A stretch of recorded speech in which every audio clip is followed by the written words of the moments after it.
তিনটি জিনিস দর্শন করে সেই ব্যক্তির জীবন শক্তি অত্যন্ত বৃদ্ধি পায়, সেই ব্যক্তি অত্যন্ত ভাগ্যশালী হয় এবং সেই ব্যক্তি জীবনে যেটা চায় সেটাই পায়।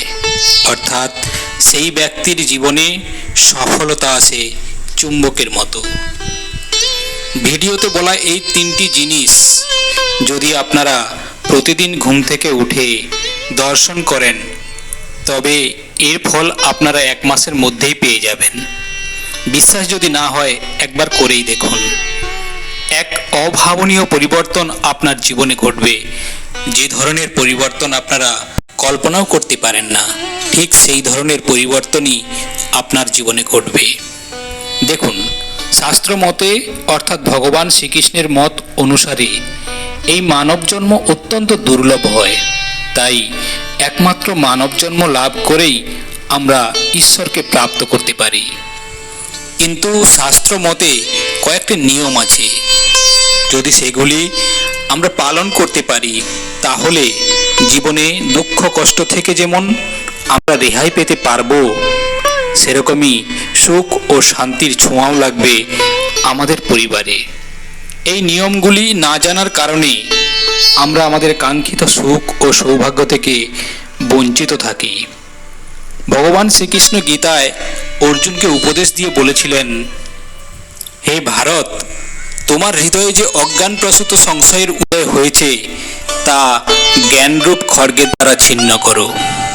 যোগাশ্রয় করে যুদ্ধ করার জন্য উঠে দাঁড়াও। বন্ধুরা, আমরা অজ্ঞানতার বশবর্তী হয়ে ইন্দ্রিয়ের দ্বারা পরিচালিত হই এবং আসক্তিপূর্ণ হয়ে দুঃখ ভোগ করে থাকি।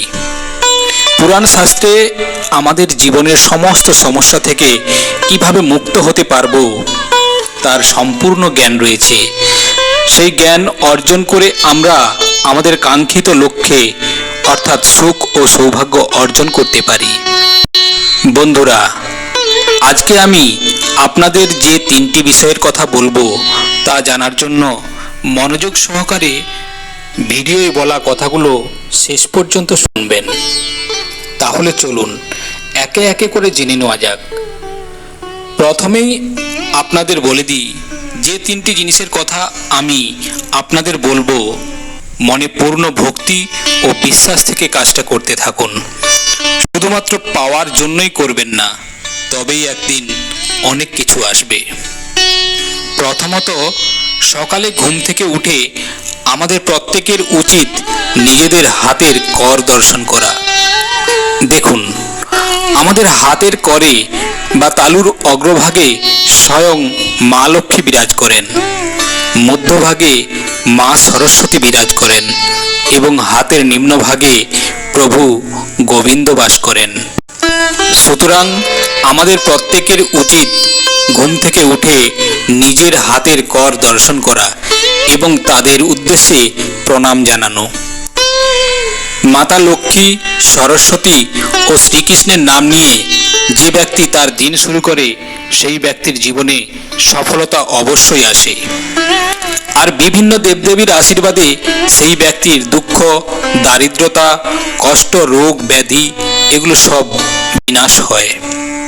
তথা এই ক্রিয়াটির মাধ্যমে আপনারা কিন্তু সহজেই মা লক্ষ্মীর কৃপায় ধন সম্পত্তি অর্জন করতে পারবেন, মা সরস্বতীর কৃপায় বিদ্যা বুদ্ধি অর্জন করতে পারবেন এবং শ্রীকৃষ্ণের কৃপায় জীবনের সমস্ত বাধা, বিপত্তি, দুঃখ, রোগ ব্যাধি থেকে মুক্ত হতে পারবেন।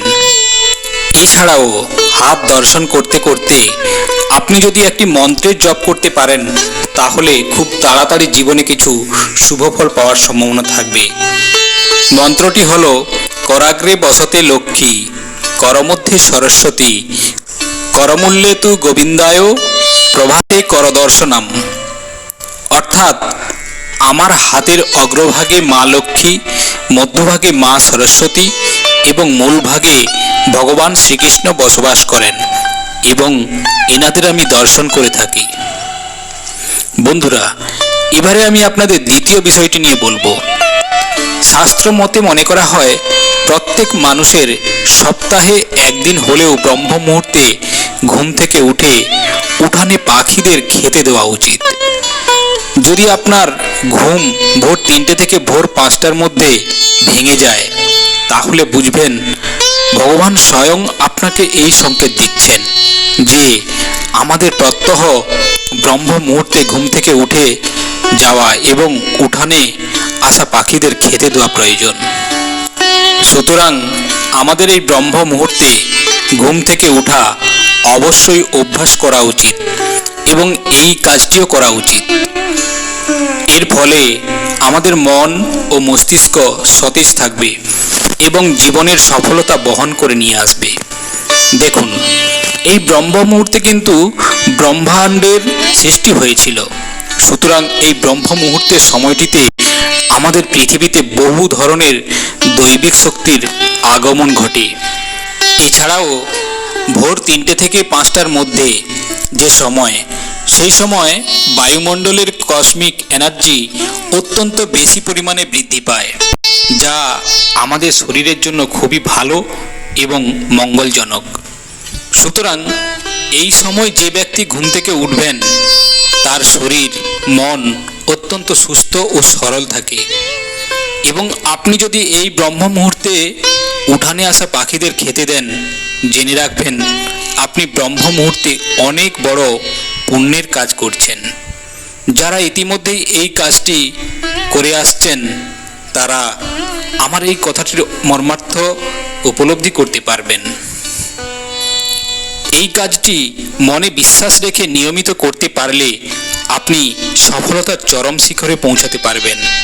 মনে করা হয় ব্রহ্ম মুহূর্তে যে পরিবার এই কাজটি করে থাকে সেই পরিবারে স্বয়ং মা লক্ষ্মী অধিষ্ঠান করেন। তৃতীয় বিষয়টি হলো, যারা সকালে ঘুম থেকে উঠে ঈশ্বরের নাম আরাধনা পূজার্চনা ইত্যাদি করেন তাদের অতি অবশ্যই ঘুম থেকে উঠে মুখ ধুয়ে স্নান পর্ব সেরে নিয়ে তারপর ঈশ্বরের সামনে বসে শঙ্খ ঘণ্টা ইত্যাদি জিনিসের দর্শন করা উচিত। তারপর ঈশ্বরের কাছে বসে কিছুক্ষণ ঈশ্বরের নাম কীর্তন করুন। কারণ যেদিন ঈশ্বরের নাম দিয়ে আপনার সকাল শুরু হয় সেদিন কিন্তু সত্যি অন্যরকম হয়, আনন্দের সাথে দিন কাটে। এরপর নিজের পিতামাতা সূর্যদেব এবং গুরুদেবের উদ্দেশ্যে প্রণাম জ্ঞাপন করে আপনি নিজের কাজ শুরু করেন। বন্ধুরা, যে ব্যক্তি এই নিয়মগুলি প্রতিদিন পালন করেন সেই ব্যক্তির জন্মকুণ্ডলী থেকে সমস্ত রকমের ঋণ দোষ পাপ এগুলো খুব সহজেই খণ্ডন হয়ে যায় এবং প্রতিদিন সেই ব্যক্তির জীবনে শুভ শক্তির বৃদ্ধি পায় এবং পুণ্যের মাত্রা বাড়তে থাকে। এর ফলে এইসব ব্যক্তিরা প্রতি কাজেই সফলতার মুখ দেখতে পায়। প্রায় সব জায়গাতে আমাদের বাড়ির আশেপাশে এমন দু একজনকে আপনি দেখতে পাবেন যারা খুব সকালবেলায় ঘুম থেকে উঠে এবং এই কাজগুলি করে থাকেন। লক্ষ্য করে দেখবেন তারা সুস্বাস্থ্যের অধিকারী হন। সুতরাং বুঝতেই পারছেন এর প্রভাব সুদূর প্রসারী এবং এই জিনিসটি আমাদের স্বাস্থ্য বা জীবনের উপর যে দৈবিক প্রভাব রয়েছে সেটাও অনস্বীকার্য। তাই আপনারা অবশ্যই চেষ্টা করুন এই 3টি বিষয়ের মধ্যে যে কোনো একটি অথবা সম্ভব হলে 3টি অভ্যাস প্রতিদিন আয়ত্ত করা। বন্ধুরা, এবার আসুন আমরা কিছু অনুপ্রেরণামূলক উক্তি শুনে নিই। যদি মনে করেন আপনি পারবেন অথবা আপনি পারবেন না, এই দুই ক্ষেত্রেই সঠিক বলে প্রমাণিত হবে। স্বপ্ন আর বাস্তবের একটা নিবিড় সম্পর্ক আছে। স্বপ্ন দেখে বিশ্বাস করলে এবং বিশ্বাস করার পর স্বপ্ন দেখলে তা বাস্তবে রূপান্তরিত হয়। ভালো খাবার আপনার ইন্দ্রিয়গুলিকে পরিতৃপ্ত করে, কিন্তু ভালো ব্যবহার আপনার আত্মাকে পরিতৃপ্ত করে। তাই ভালো ব্যবহার ও সবসময় ভালো শব্দ উচ্চারণ করুন। শ্রীকৃষ্ণ বলেন, মন বায়ুর মতো চঞ্চল, এতে কোনো সন্দেহ নেই, কিন্তু ক্রমাগত অভ্যাসের ফলে মনকে বশে আনা যায়। আপনি যদি আপনার মনকে নিজের বশে আনতে না পারেন তাহলে এই মনই আপনার সবচেয়ে বড় শত্রু। আর আপনি যদি মনকে বশে আনতে পারেন তাহলে এই মনই আপনার পরম বন্ধু হবে। মনকে বশে না আনলে আপনার ইন্দ্রিয়গুলো মায়ার দ্বারা আপনার মনকে ভুল পথে পরিচালিত করবে, আর তখনই আপনি দুঃখ কষ্ট ভোগ করতে থাকবেন। সময় আমাদের বশে চলে না, আমরা সময়ের বশে চলি। আর সময় একদিন সবারই আসবে, পরীক্ষা শুধু ধৈর্যের। একদিন আপনার এই নশ্বর দেহটা চলে যাবে, কিন্তু আপনি ঠিকই থেকে যাবেন। তাই মায়ার দ্বারা পরিচালিত হয়ে ইন্দ্রিয়গুলিকে পরিতৃপ্ত না করে আত্মাকে পরিতৃপ্ত করুন, তাহলে ঈশ্বর পরিতৃপ্ত হবেন, আপনার সঙ্গে থাকবেন। যা ভাগ্যে আছে তা দৌড়ে আসবে, আর যা ভাগ্যে নেই তা এসেও পালিয়ে যাবে। যেমন দমকা হওয়া নৌকাকে পথভ্রষ্ট করে, তেমনি মানুষের কামনা বাসনা বুদ্ধিকে বিভ্রান্ত করে। ভুল হওয়াটা প্রকৃতি, তা মেনে নেওয়াটা সংস্কৃতি, আর তা ঠিক করে নেওয়াটাই প্রগতি। মানুষ ঘর, সম্পর্ক, বন্ধুত্ব সব বদলে নেয়, কিন্তু তবুও উদাসীন থাকে, কারণ সে নিজেকে বদলায়নি। যদি আপনি সমস্যার সমাধান করতে না পারেন, তাহলে চিন্তা কেন করছেন? আর যদি সমস্যাটির কোনো সমাধান নেই থাকে, তাহলে চিন্তার কোনো প্রয়োজনই নেই। ভগবানের কাছে করা প্রার্থনার দ্বারা মানুষের পরিস্থিতির পরিবর্তন হোক বা না হোক, কিন্তু ওই প্রার্থনা মানুষের চরিত্রের অবশ্যই পরিবর্তন আনবে। ক্রোধ হলো মানুষকে নরকের পথে নিয়ে যাওয়ার দরজা। ক্রোধের ফলে মানুষের মন অশান্ত হয়ে পড়ে, সে আবেগের বশে অনেকবার নিজের ক্ষতি করে ফেলে। জীবনের সবথেকে বড় ভুল সেটাই, যে ভুল থেকে আমরা শিক্ষা নিতে পারি না। তুমি আজকে যে কর্ম করছো, তার ফল তুমি আগামীতে পাবেই পাবে। মনে রাখবে, আজ যা তোমার কাছে আছে তা তোমারই কর্মের ফল। এই সম্পূর্ণ সংসারে কেউ মহান হয়ে জন্মায় না, তার কর্মই তাকে মহান করে তোলে। গীতায় বলা হয়েছে, কেউ তার কর্ম থেকে পালাতে পারবে না, কর্মের ফল তো অবশ্যই ভুগতে হবে। সঠিক কর্ম সেটা নয় যেটার ফল সর্বদা সঠিক হয়, বরং সঠিক কর্ম সেটাই যার উদ্দেশ্য কখনো ভুল নয়। মানুষ সবসময় তার ভাগ্যকে দোষ দেয়, এটা জেনেও যে ভাগ্যের উপরেও তার কর্ম, যা তার নিজের উপরেই রয়েছে। বন্ধুরা, আজ এই পর্যন্ত, আবারও আসবো পরের ভিডিও নিয়ে।